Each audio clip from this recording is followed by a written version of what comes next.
말씀 가운데 여러분 가운데 넘치기를 간절히 축원합니다. 프랑스의 문호인 빅토르 리고르라는 사람은 이런 얘기를 했습니다. 인간에게는 세 가지 싸움이 있는데 가장 먼저 자연과의 싸움을 얘기합니다. 자연의 재앙과 춥고 더운 기후, 심각한 질병, 여기에서 이기면 생존하지만 지게 되면 살아남을 수가 없죠.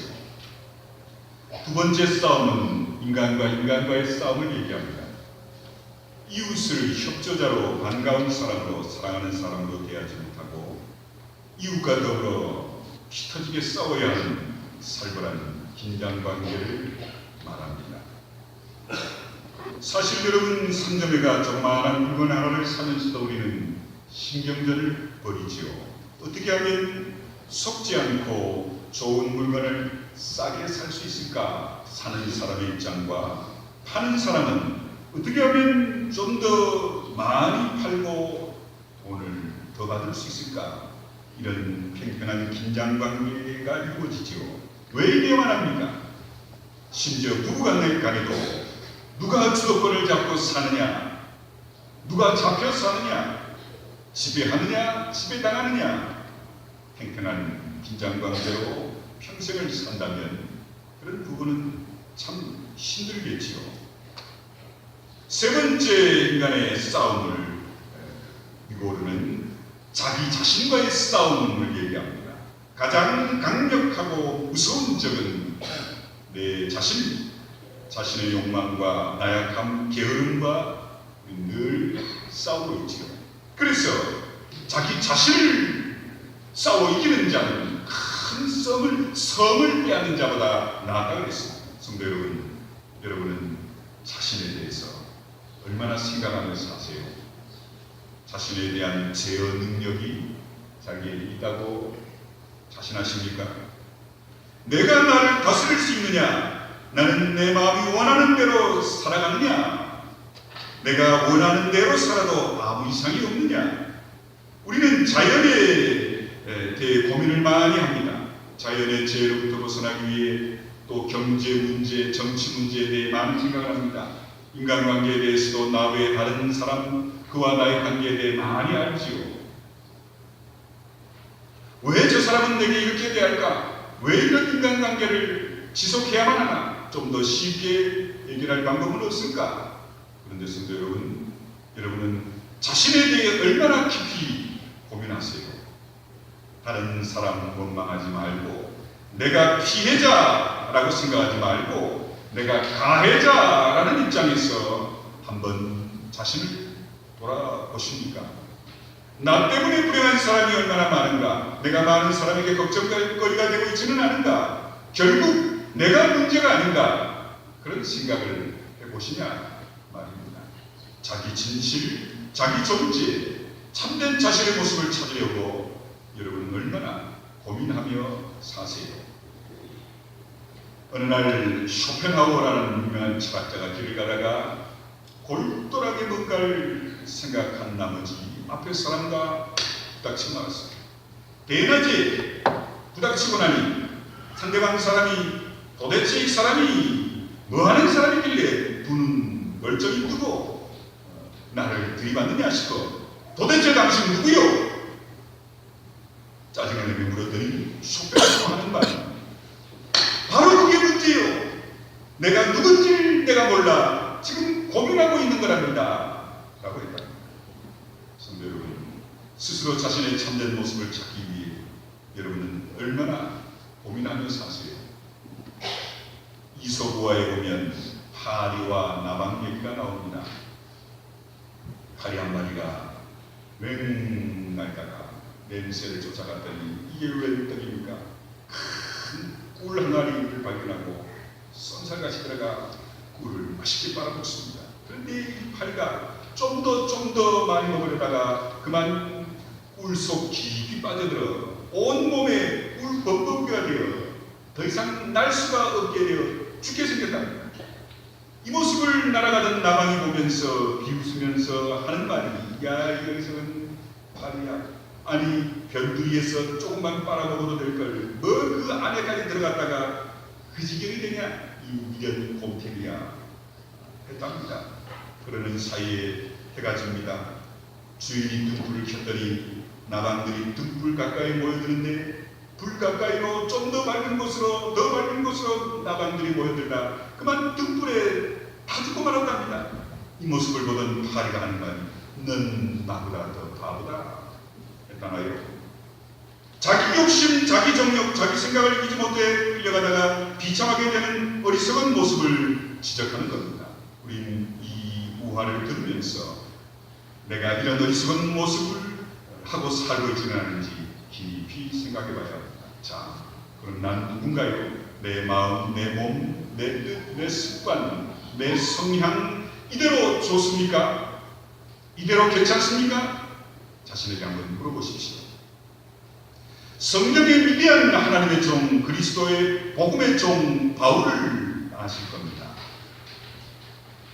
바울은 로마서 7장에서 자기 얼굴을 한 번도 보지 못한 로마 교회의 성도들에게, 그들에게 놀라운 고백을 하고 있는 걸 봅니다.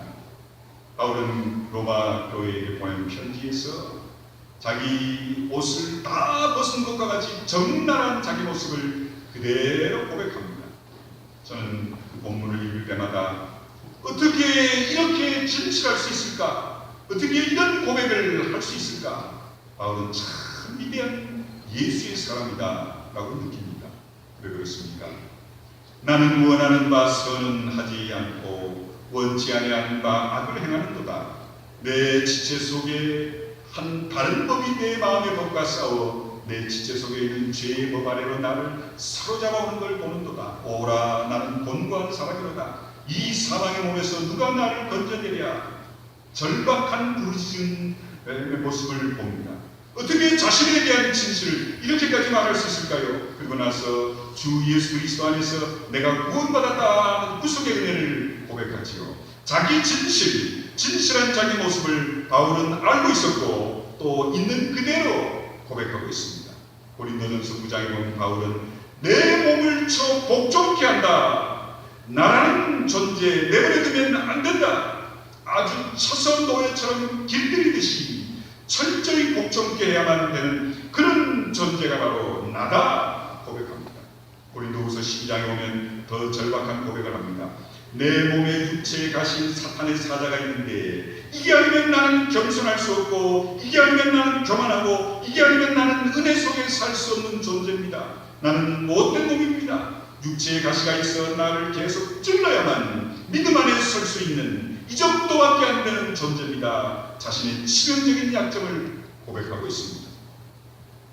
바울이 일할 때 쓰는 앞치마를 병들어 고통하는 자 위에 얹으면 벌떡 일어나는 치유의 은혜가 넘치는 사도 바울. 그러나 그는 자신의 몸에 치명적인 가시, 아마 학자들은 간질병이었을 것이다, 그렇게 해석합니다. 아니, 남의 병은 성령의 은혜로 고치는 주의 종이 자기가 간질병이 있어 거품을 불고 넘어지는 걸 본다면 교인들은 다 도망가고 그에게 와서 안수받을 사람 한 명도 없을걸요. 그래서 안타깝게 목사님들은요, 자기 병을 교인들에게 숨기다가 병을 키우는 경우가 많습니다. 목사가 병들면 은혜 없다고 생각하는, 목사들은 병원도 숨어가고 아픈 것도 숨길 수밖에 없는 현실인데, 바울은 그럼에도 불구하고 자기 육신의 가시, 학자들이 말하는 간질병을 숨기지 않고 이게 있어야 나는 더 예수의 사람으로 주님의 복음을 끝까지 증거할 수 있기에 내가 수없이 기도했지만 하나님이 내 이 몸의 가시를 없애주지 않는 건 더 겸손하라, 더 열심히 일하라, 너의 그 더러운 성질, 더러운 인격을 그 가시를 통해 낮춰가라 하심을 나는 깨닫노라. 부끄럽지 않도록 자신의 모습을 당당하게 고백하는 모습을 봅니다. 어떻게 바울이 이런 놀라운 모습으로 변화된 사람일 수 있었을까요? 여러분은 자신을 어떻게 평가하고 있습니까? 사회학자들에 의하면요, 사람이 어떤 일을 하다가 실패하면 보통 4가지 이유 중에 하나랍니다. 첫 번째 이유는 욕심이 많았기 때문이랍니다. 너무 지나친 욕심 때문에 실패한다는 거죠. 두 번째 실패의 이유를 목적이 잘못되었다라고 봅니다. 자기 인생을 걸 만한 확실한 확고부동한 목적이 아니었다는 거죠. 세 번째 실패의 원인은 내가 세운 목적에 대한 합리적인 값을 지불하지 않았다는 겁니다. 큰 걸 원했다면 그만큼 수고하고 땀을 흘려야지요. 내가 지불해야 할 진실과 충성, 열정을 다하지 못했기 때문에 실패한다는 거지요. 네 번째 실패의 원인을 자기 자신을 믿었기 때문이라고 판단합니다. 세상에 자신처럼 믿을 수 없는 존재가 없다는 걸 깨닫지 못하니 실패한다는 거지요. 성도 여러분, 여기까지의 사실을 깨닫는다면 여러분은 아직까지 여러분 자신이 뭘 할 수 있다고 생각하십니까? 여전히 지금도 내가 마음만 먹으면 뭐든지 된다고 생각하세요? 성도 여러분, 나라는 존재가 누굽니까? 나라는 존재는 믿을 게 못됨을 아직도 깨닫지 못하십니까? 내 지식, 내 감정, 내 판단, 도대체 믿을 게 못된다는 사실을 아직도 인정하지 않으세요? 여기에 문제가 있는 겁니다. 지금 내가 나를 너무 믿고 있다는 거지요. 믿을 게 못되는 걸 알면서도 믿었다는 것이죠. 그것이 오늘의 시행착오와 실패의 원인이라는 사실을 깨달으시란 말입니다. 그러므로 우리가 생각해야 될 건 자기 자신을 자기가 의지할 수 없고 자기 자신을 자기가 주장할 수 없다는 사실을 빨리 인정하라는 겁니다. 그러므로 가장 먼저 자신에 대한 포기가 있어야만 우리 인생에서 성공할 수 있는 겁니다. 예일대학 총장이 어느 날 졸업생들에게 이런 연설을 했답니다. 졸업생 여러분, 여러분이 승리자가 됨을 완전히 포기하면 틀림없이 승리자가 될 겁니다. 승리자가 되고자 하는 욕망, 1등이 되고자 하는 욕망, 이걸 포기하기 전에는 승리할 수 없다는 말이죠. 그동안 우리는 쓸데없이 경쟁한 것 같습니다. 아무것도 아닌 걸 가지고 흩어지게 싸웠습니다. 허무한 일에 너무 많은 정력을 쏟았습니다. 이제 분명히 생각해야 합니다. 이런 것들이 근본적으로 잘못되었다는 거죠. 이젠 다 포기해야 합니다. 내 생각, 내 목표 자체에 대한 완전한 변화가 필요한 때입니다. 그래서 오늘 본문은 이렇게 말씀합니다. 성령을 쫓아 행하라. 내 욕망, 내 의지, 내 판단을 쫓아 행하는 게 아니고 성령을 쫓아 행하라. 그리하면 내 욕망을 이길 수 있을 것이다. 내 자신을 이길 수 있을 것이다. 말씀합니다.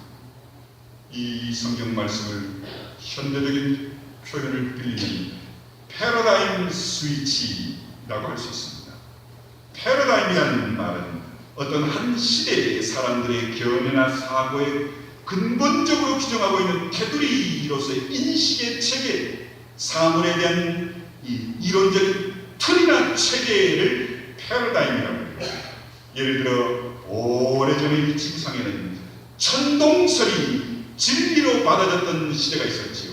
그때는 지구는 가만히 있고 태양과 우주가 지구를 중심으로 돈다. 지구는 평평하다. 배 타고 가다 보면 벼락으로 떨어진다. 이런 천동설이 진리로 하나의 패러다임으로 믿어졌던 시대가 있어서 지동설을 주장하는 학자들과 사람들을 화형시킨 적이 있었지요. 이 패러다임, 이 인식, 사물의 틀을 깨기 위해서 많은 시간이, 많은 인명이 아깝게 희생됐지요. 사람 누구든 지금까지 자신이 살아온 규범, 전형, 삶의 틀, 의식의 틀이 있습니다.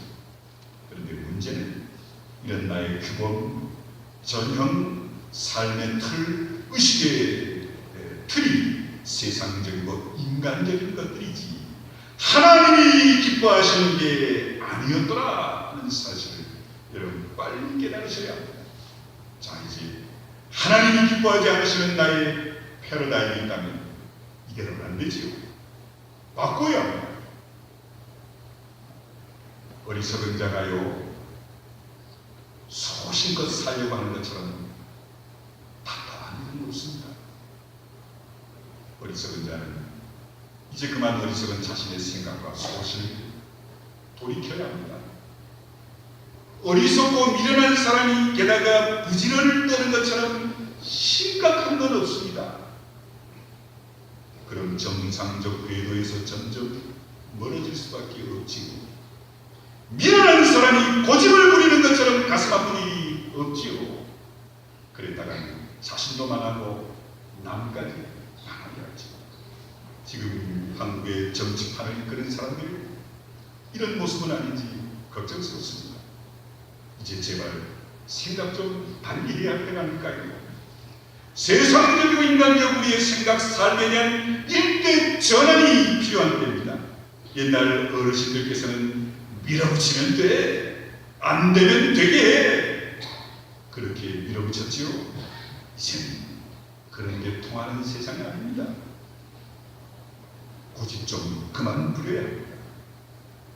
근본적으로 내 삶의 의식의 틀을 변화시켜야, 패러다임을 바꿔야 이제는 우리가 살아남을 수 있는 시대입니다. 병원에 갔다가 기다리는 시간에 잡지를 펼쳐보니 골프에 대한 얘기를 쓰고 있더라고요. 골프 선수들이 슬럼프에 빠지는 경우가 있는데요. 몇 달 동안, 몇 년 동안 안 되기 시작하면 불안하고 더 안 된답니다. 형편없이 실력이 떨어지는데요. 게다가 다시 올라갈 수 있는 비결을 찾다 못해 끝내는 그만두는 사람들이 많답니다. 비결을 어떻게 얘기하고 있냐면 다 잊어버리고 처음부터 다시 시작하라. 교과서적으로 골프채 잡는 데서부터 다시 시작하라. 그동안에 산다는 거 다 잊어버리라. 우승했던 거 잊어버리라. 다시 초보로서 시작하는 방법밖에 없다. 그렇게 쓰고 있습니다. 기초부터 시작하고 연습해야 다시 그 슬럼프에서 벗어날 수 있다는 얘기죠. 참 옳은 말이었습니다. 원점으로 돌아가라는 얘기죠. 초심으로 돌아가라는 얘기입니다. 백지 상태로 돌아가 다시 시작하지 않으면 그 슬럼프에서 벗어날 수 없는 겁니다. 신앙생활도 마찬가지입니다. 뭐 한 가지 고치고 두 가지 고쳐 결심하고 맹세하고 하는 모습 여러분 해보셨지만 이제 그만하십시오. 원점으로 돌아가 중생하며 예수 믿고 십자가의 예수를 영접하고 죄 사함받은 은혜, 감격, 거기서부터 다시 우리는 시작해야 합니다.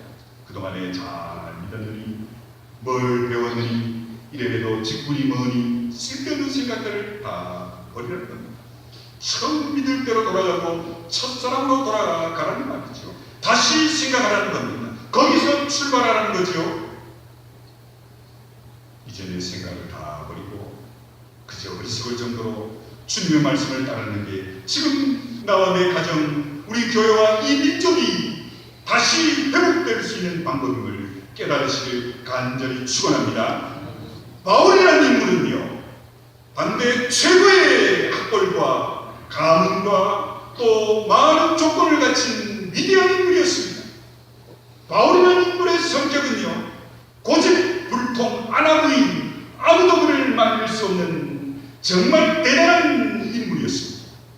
그런 그가 유대주의에 꽂히자 기독교인들을 핍박해 죽이는 일에 앞장섰지요. 아무도 말릴 수 없었고 바울의 그 유대주의적인 고정관념 사고의 틀, 또 그가 배운 그 지적인 무게를 치워버리는 어떤 힘도 세상에 없었습니다. 그러니 그가 살기 든든하게 그리스도인들을 잡아 죽이러 가는 순간에 부활하신 예수님이 나타나 성령이 그 가운데 역사하자 바울은 놀랍도록 180도 변하겠죠. 자신의 몸에 가시를 자랑하지 않나. 나의 모든 배경과 학벌과 젊음과 모든 건 또좀처럼 여기고 오직 예수 그리스도를 위해 자기가 지금까지 살아오고 배우고 확신했던 세상의 모든 사고의 틀들을 다 깨뜨리고 말았습니다. 이럴 수 있었던 능력은 바로 성령의 역사 때문이었습니다. 그의 지성, 인성, 도덕성 천만의 말씀, 그런 것들은 그를 더 교만하게, 더 아람으로 끌고 가고 있었지요. 사랑하는 성도 여러분, 성령은 예수 그리스도의 영이십니다. 성령은 예수 그리스도의 마음이십니다. 빌립보 2장 5절을 보면 너희 안에 이 마음을 품으라 곧 그리스도 예수의 마음이니, 예수의 마음으로 다시 바라보는 그런 내 자신, 성령의 능력으로 내 자신을 변화시키지 않고는 우리의 생각, 틀, 고정관념, 나의 사고방식, 나의 패러다임을 고칠 방법이 없다는 얘기지요. 그래서 24절 보면 성령으로 인해 정욕과 탐심까지 십자가에 못 박았다 고백합니다. 참 비참한 사람은요, 자기 욕심에 끌리는 사람입니다. 더 비참한 사람은요, 자기 욕심을 이기지 못해 몸부림치는 사람입니다. 자기 생활에 노예가 된 사람처럼 비참한 사람이 없지요. 이건 안 되는 줄 알면서도 그 올무에서 벗어나지 못하는 것처럼 비참한 모습이 어디 있겠습니까? 미국 어느 초등학교에서 재미있는 실험을 했는데요. 한 교사가 자기 반 아이들에게, 얘들아, 최근에 박사님들의 연구에 의하면 눈동자가 파란 아이들이 눈동자가 갈색인 아이들보다 머리가 좋고 학습 능력이 뛰어난다고 했대 라고 하면서 눈동자가 파란 아이들에게 자기 눈동자가 파랗다고 글을 쓰게 하고 목에 걸게 하고, 눈동자가 갈색인 아이들에게 자기 눈이 갈색이라고 쓰게 한 다음 목에 걸고 공부를 시켰답니다. 웬일입니까? 그로부터 몇 주 후 아이들의 성적이, 눈동자가 파란 아이들의 학습 능력이 월등하게 갈색인 아이들보다 뛰어나답니다.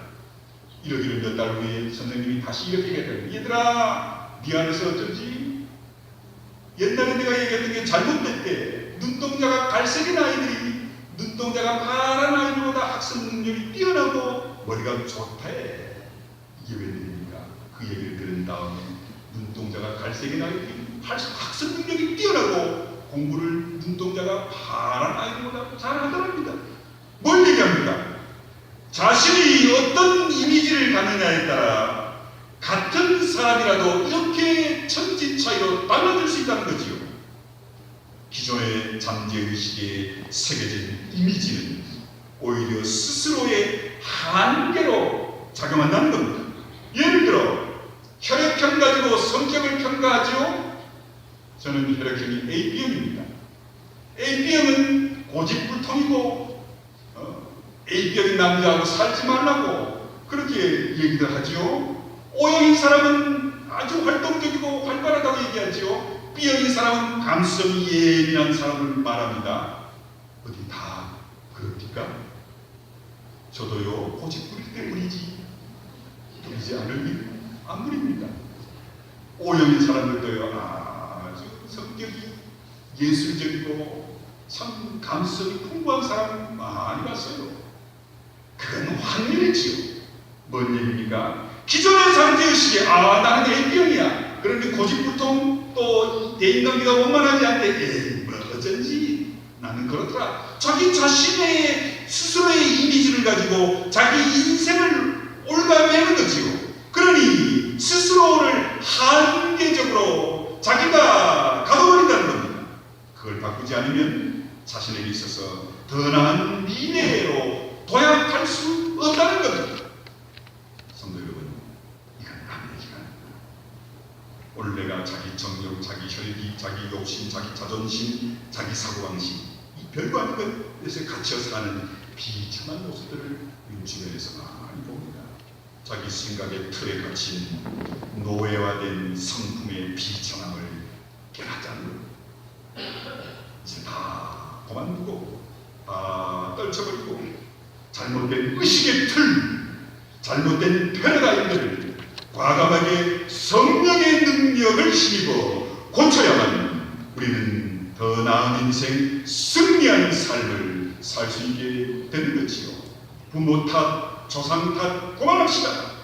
여러분 자신의 개인적인 성향, 자기의 기질, 그런 이유를 이제는 없습니다.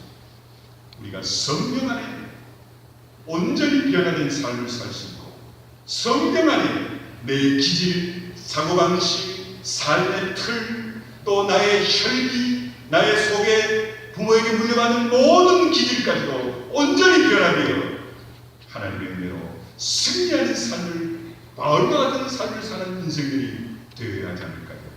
사랑하는 성도 여러분, 우리는요, 힘으로도 능력으로도 우리 자신의 사고방식, 고정관념, 틀을 깨뜨릴 수 없습니다. 여러분, 연세 많으신 어르신 여러분, 연세 많으시니까 여러분들의 고집, 사고방식, 부모에게 물려받은 기질들을 이제 다 청산하셨습니까? 아니신 것 같아요. 우리 어머니 보면요, 우리 어머니는 아직도 성품이 옛날 성품하고 똑같으세요. 제가 우리 어머니 성품을 그대로 닮는다. 어디 나가기 싫어하고, 여행 가기 싫어하고, 집안에만 틀어박혀 있고, 제가 그렇지요. 그 장모님들이 답답해 하십니다. 좀 나가시라고. 나는 싫어요. 그게. 방에서 가만히 앉아 책 보고 설교 준비하는 게 오히려 즐거워. 누가 만나자 그러면 겁부터 나. 뭔 얘기가 되나. 충분히 물려준 성격이면 어떡할 거야. 그러나 저는 기도 많이 합니다. 하나님, 이게 목회에 걸림돌이 된다면 내가 이 성품을 고쳐야 되는가요? 기도합니다. 지금도요, 많이 좋아진 겁니다. 이게. 그러니 과거에는 얼마나 오죽했겠어요. 사랑하는 성도 여러분, 조상탄, 자기 기질탄, 물려받은 성격, 이제 그를 공부하시다. 성령의 능력 안에 우리는 얼마든지 변하게 하나님 기뻐하시는 기질과 성향으로 하나님의 뜻을 아름답게 이루고 승리를 이루어가는 여러분과 여러분 자녀들, 우리 교회 이민족이 되기 위해 기도 많이 하시길 간절히 축원합니다. 기도하겠습니다. 고마우신 아버지 하나님, 감사합니다. 오늘도 우리가 승리하는 삶을 살아야 하기 위해 성령의 능력을 의지합니다.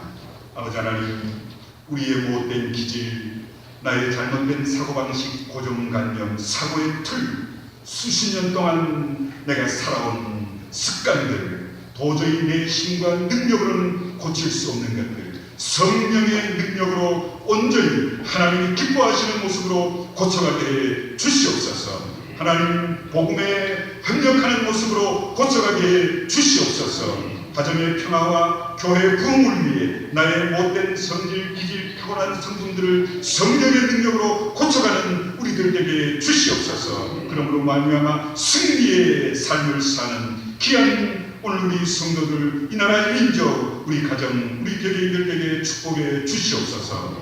예수님의 이름으로 간절히 기도하옵나이다. 아멘.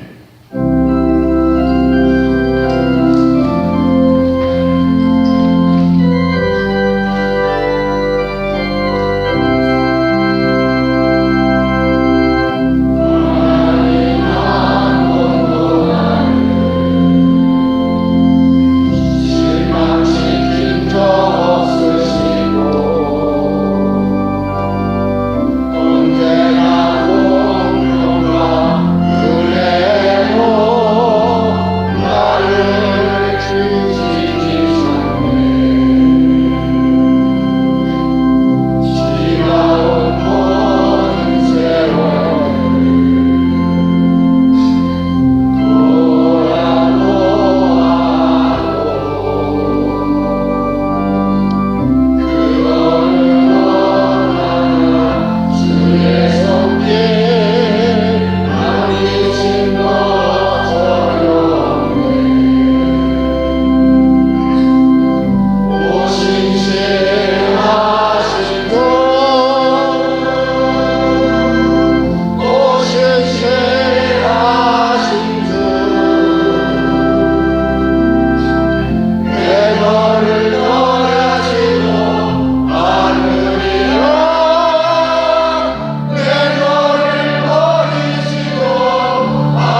말씀대로 행함으로 예수의 증인이 되십시오. 주여 성령으로 충만케 하사 생명을 살리는 교회 되게 하소서. 이제는 우리 주 예수 그리스도의 크신 은혜와 아버지 하나님의 그 크신 사랑하심과 성령의 함께하심과 교통하심이 오직 성령의 능력을 힘입어 우리 자신의 잘못된 고정관념, 사고의 틀 모든 것을 하나님이 기뻐하시는 모습으로 바꾸어가는 노력과 열심을 통해 승리하는 삶을 사는 우리 성도들과 가정과 생업과 이 나라 이 민족 우리 교회 되게 하옵시길 간절히 축원하옵나이다. 아멘.